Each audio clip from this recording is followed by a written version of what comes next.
Hey, what's up? I am Christian from your favorite Latin metal band, El Niño, and you are watching Under the Gun TV. Tour's been going awesome. The crowds have been insane and very receptive and loving meeting new fans and also meeting some of our old fans every single day. So it's really, really cool experience for us, man. It's been many, many years since we get to do something this cool. So you guys have been around for a while. You could say you're one of the older bands on the tour, but I mean... Yeah, we're definitely one of the older bands on the tour. You got a lot of other older bands, though, too. Yeah, like... Yeah. Has been around forever.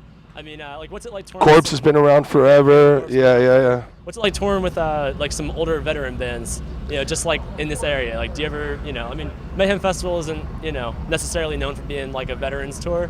So how does it feel to be some of the veterans here have been, on the road for, like, years and decades even?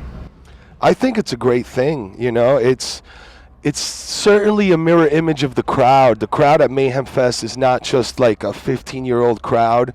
It's a very wide demographic that comes to see the shows, and there is a lot of new metal listeners, which is very welcome because, we are all metal bands, whether you're young or whether you're in your 20s, whether you're 18, whether you're 30, whether you're 40, you obviously want to turn the youth of America into a metalhead, and I think that's the obstacle we all want to accomplish. But the demographic here at Mayhem is very, very wide. There's a lot of 30-somethings, 20-somethings, a lot of young kids.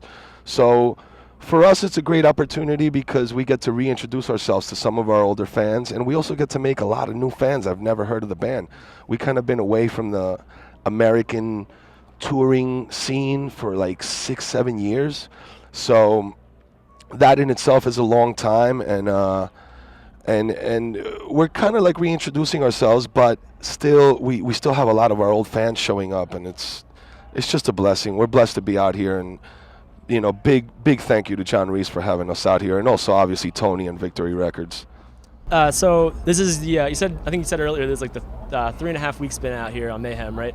What's it like touring on Mayhem or like a festival like this as opposed to just like playing clubs every night, like that kind of thing? Like what's the difference between the 2 days?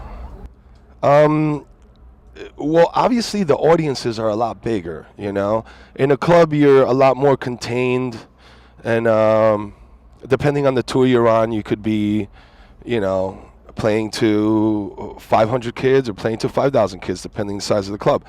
But on a tour like Mayhem, it's anywhere from 2,000 to 3,000 to 10,000 to 12,000 kids every single day. So it's definitely, the audiences are, I would say, much bigger. We're just blessed, man. And also getting to check out a lot of cool bands, which is also a plus. Sometimes you got a lot of things to do, like we do signings after the shows, and we have press before the show, signings after the shows, and we miss a couple bands, but we try to be as smart as possible about it, switch up the members so that each of us get a little bit of the enjoyment that would be being a listener and just a fan of music out on the tour as well. That's something you don't want to miss out as a band member.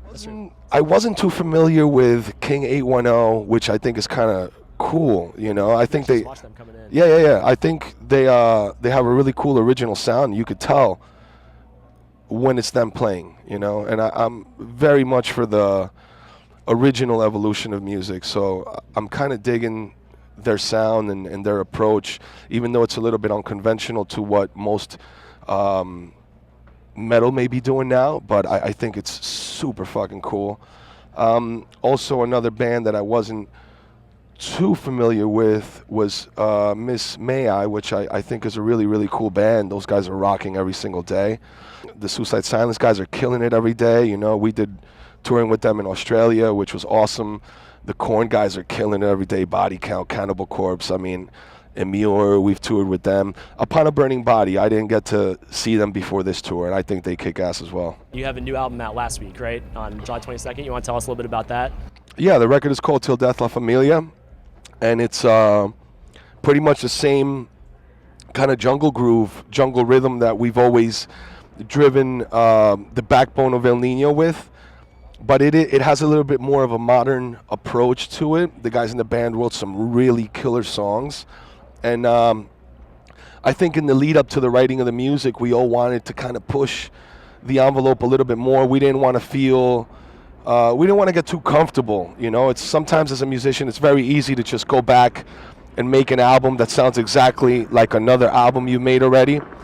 And for us, well, I mean, personally for myself, I'm a believer in the evolution of music. I love new bands that push the envelope of where music is going. And I'm a believer in the evolution of our own band, obviously. You know, I don't want to feel bored as a musician, or, you know, you don't want to get too comfortable. You know, it's just too easy to make the same thing over and over. And it's a lot more interesting to try to push yourself and be creative and try to search for that new plateau to drive the band, and also to move the fan base forward, you know, to keep the fans interested and paying attention. Yeah, we're playing the new single, Live Like There's No Tomorrow, and the reception has been amazing, amazing. The fans have really welcomed the album as if it's one of the great ones from the band, you know. And I mean, we have 7 albums, so for them to really take it in and embrace it the way they have is a true blessing to us, and we hope it continues to grow with them. Yesterday, I was listening to From Death to Destiny, the Asking Alexandria CD, which is really, really badass. The day before, I was streaming the You Can't Stop Me Suicide Silence CD, which is awesome. I think we did some other listening on the bus. We did the Animals as Leaders CD, the first one, for a little while. I listened to the first Periphery about 3 days ago. It's been scattered, but nonetheless, I listened to Sepultura Cutthroat, just that song, like 5 days ago. What else? And outside of metal, I think I listened to the Notorious B.I.G. CD, Ready to Die, like a week ago. I was just spinning that. I don't know, just give me the loot, bitch. Yeah. Awesome. Thanks very much for coming out with us. Thank you guys. Pick up the new CD, Till Death La Familia. What's up? This is Christian from El Niño once again, Latin Metal Full Throttle, and thanks for watching Under the Gun TV. Let's go!